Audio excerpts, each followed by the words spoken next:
There should be a long queue of clubs lining up to sign Neymar from PSG this summer, but despite being one of the world's most recognisable football players and one with an incredible goal scoring record to back it up, the Brazilian forward has become the superstar that nobody wants. Since moving to Europe in 2013 when he joined Barcelona from Brazilian side Santos, as of making this video, Neymar has scored 223 goals with 153 assists in 359 appearances for Barcelona and PSG. He has also scored 77 goals in 124 games for Brazil, making him joint top with the great Pelé in most goals scored for the Brazilian national team. Fast forward to today, and Mbappe has emphatically replaced Neymar as PSG's top boy, while Lionel Messi's arrival in 2021 has arguably demoted the Brazilian to third on the club's most influential stars list. So with that being said, why aren't clubs interested in Neymar? Surely his goal scoring record would seem to make him an obvious signing for many. In this video, we'll look at the reasons why no top clubs want to sign Neymar.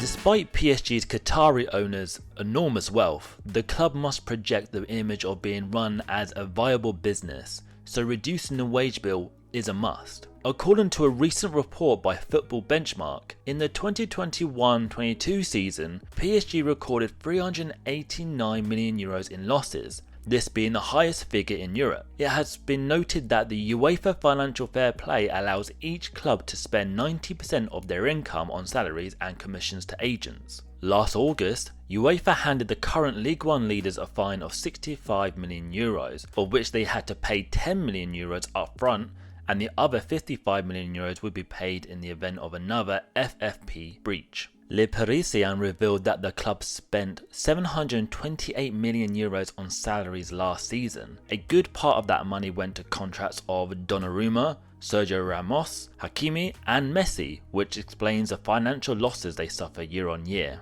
Neymar is under contract until 2025 with an automatic extension until 2027. His salary, which is reportedly worth £554,000 per week, is an understandable obstruction to signing new players. While many top teams in Europe would love to have Neymar on their team, few, if any, can actually afford to match what he is currently earning in Paris while adhering to financial fair play rules. Manchester City could afford to pay Neymar's wages, but he wouldn't fit in Pep Guardiola's requirements for a player. Manchester United would see huge commercial value in signing Neymar, but while he would have appealed to the club in recent years, new coach Erik ten Hag's determination to refocus on football means that Neymar is the wrong type of player for ten Hag's plans, with a new striker, centre-back and central midfielder the most likely priority for United. It's a similar story for Liverpool and Bayern Munich, where Neymar simply wouldn't fit in, while Italian sides AC Milan, Inter Milan and Juventus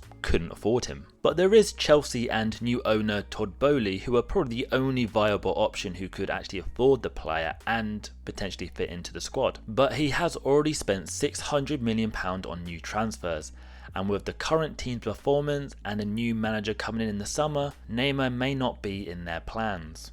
Let us know in the comments what club you think would sign Neymar. Moving on to injury records, and Neymar has suffered numerous medium-term injuries while playing in Paris and has frequently missed key European games during that time. Neymar has missed over 100 games for PSG due to injuries since signing in 2017. He's picked up the odd injury in the early months of his time in France, but a broken metatarsal ended his debut season at PSG in February 2018. A similar injury occurred in January 2019, causing him to miss several weeks of action, and hamstring issues kept him out of the 2019-20 season. Since then, adductor problems have been all too common, while ankle problems have been a constant stumbling block for the attacker. Since 2013, it has also become a recurring theme for Neymar to be unavailable around March the 11th, which also happens to be his sister's birthday.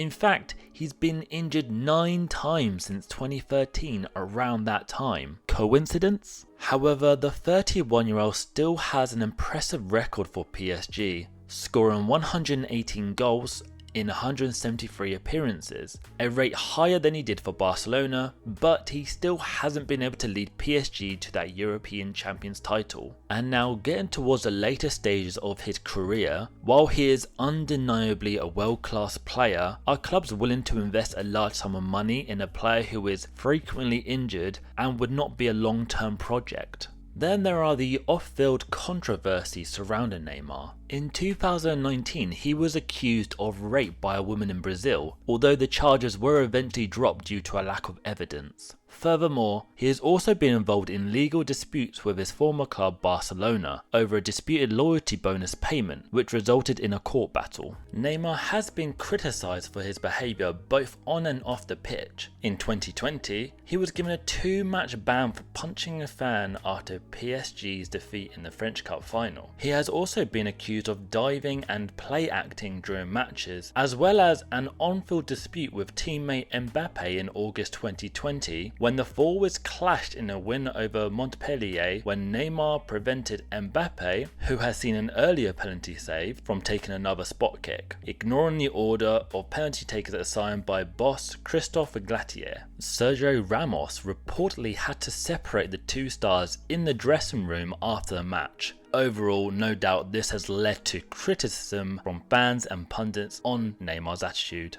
Neymar also has a reputation for enjoying a party lifestyle, which has led to some negative headlines. In 2020, he was heavily criticised for hosting a New Year's Eve party in Brazil during the COVID-19 pandemic, which led to accusations that he was not taking the virus seriously. He has also been spotted at nightclubs and parties in the past. No doubt all of this would provide clubs with concerns about his focus and dedication to his football career. Taking all of this into account, his departure in the summer is an unlikely occurrence right now. With his contract automatically renewed until 2027, the financial cost for clubs to sign him, his injury record, concerns around his motivation, and he himself is most likely not contemplating leaving the French capital. So PSG will have to look for solutions to try and get rid of a player who has not lived up to expectations since he landed in Paris 6 years ago. Whether that's allowing the player to run his contract down, or to terminate his contract, or simply offset other costly players. Thank you so much for watching, and if you enjoyed this video, please give it a thumbs up and don't forget to subscribe. We'll see you next time.